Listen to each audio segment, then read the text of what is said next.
नमस्कार. आपल्या भात शेती म्हणल्यानंतर लावणीच्या वेळा आपल्या महिलांची तुम्हाला सगळीकडे महिलांची गजबज बघायला मिळेल किंवा महिलांचाच तो हातच्या राखून आहे असा समज आहे. पण हा समज मोडीत काढण्याचा माझ्या बाजूला जो पूर्ण गट आहे कल्पवृक्ष शेतकरी गट मळगाव, या गटामध्ये तुम्हाला 100% फक्त आणि फक्त पुरुष आहेत. भात लावल्यानंतर म्हणल्यानंतर महिलाच असायला पाहिजे किंवा महिलाशिवाय भात शेती शकत नाही. ठीक आहे, बरोबर आहे, पण महिला नसताना सुद्धा भात शेती होऊ शकते. 100% भात शेती आम्ही करू शकतो. कारण बऱ्याच ठिकाणी आरोप होतात की पुरुष काय करतात, सगळं काम महिलाच करतात. तर आमचा हा गट आहे आणि ह्या पाणी फाउंडेशनला पण हा गट उतरलेला आहे. 100% पुरुषच आहेत. आणि आम्ही पाठीमागे स्त्री पद्धतीने भात लागवड सुद्धा केली. इथं रोपवाटिका आहे आणि रोपं काढणारे सुद्धा पुरुषच आहेत आणि ऑफकोर्स ट्रॅक्टर चालवणे सुद्धा पुरुषच आहेत. नमस्कार. सगळ्यात पहिल्या आधी सगळ्यांचं स्वागत करतो मी कल्पवृक्ष शेतकरी गटाचा अध्यक्ष म्हणून.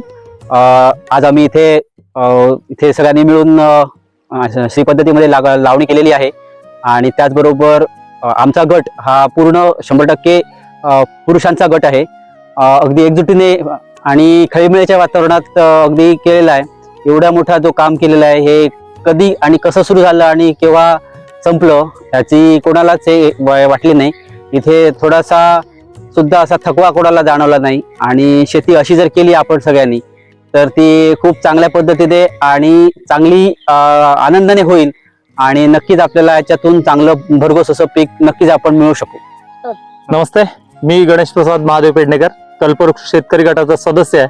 याचा मला अभिमान आहे, कारण आमच्या गटात सगळेच पुरुष आहेत आणि आपण शेतीकडे पाठ फिरवतोय ती कुठेतरी आपण परत शेतीकडे वळलं पाहिजे हे दाखवून देण्यासाठी आम्ही हे सगळं म्हणजे सगळ्यांनी तरुणांनी शेतीकडे वळावं ही एक मोठी आमची आशा आकांक्षा आहे.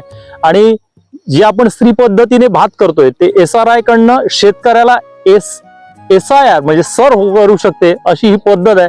असा आमचा म्हणजे आजपर्यंत जे आम्ही ट्रेनिंग वगैरे घेतलंय त्याच्यात मला ते जाणवलेलं आहे. एकत्रित येऊन शेती केल्यानंतर आणि तरुणांनी त्याच्यात उतरल्यानंतरच आमचं जे पहिलंच घोषवाक्य आहे की संकल्पना शाश्वत समृद्धीची, ही आपण निश्चितपणे मिळवू शकतो. कारण कमी खर्च आणि उत्पादन अधिक अशी ही आपण जी पद्धत अंगीकारली आहे. निमंत्रक या नात्याने मी सगळ्या आमच्या स्पर्धक गटांना सांगू इच्छितो की शेती एक दाण्यातनं 1000 दाणा देणारा असं व्यवसाय आहे. आम्ही कागदोपत्री शेती व्यवसाय लिहितो, परंतु व्यावसायिक शेती अजूनपर्यंत करत नव्हतो. यापुढे ती आपल्याकडे नोंद असून जर केली असेल तर ती फायदेशीर निश्चित आहे. आणि एकत्रितपणे काम केल्यानंतर रिजिकच्या माध्यमातून होणारा खर्च हा रोख स्वरूपात कुठेही होत नाही आणि उत्पादने निश्चितपणे तिप्पट होईल अशी अपेक्षा करतो. आणि कुठेही जात असताना शेती हाच विषय असतो. इथे माजी सरपंच आमच्या गटात 2 आहेत, परंतु आमच्या गटाच्या स्थापनेपासून सुरुवातीपासून असं ठरवलेलं आहे की राजकीय विषय हा इथे कुठेही आणायचा नाही आहे. आणि तो बाहेर राहिल्यामुळेच आम्हाला हे शक्य झालं. एकत्रित काम करत असताना आनंद मिळवणं आणि तो आम्ही निश्चितपणे अनुभवतो आहे. त्याचा विचार सर्वांनीच करावा पुरुषांनी.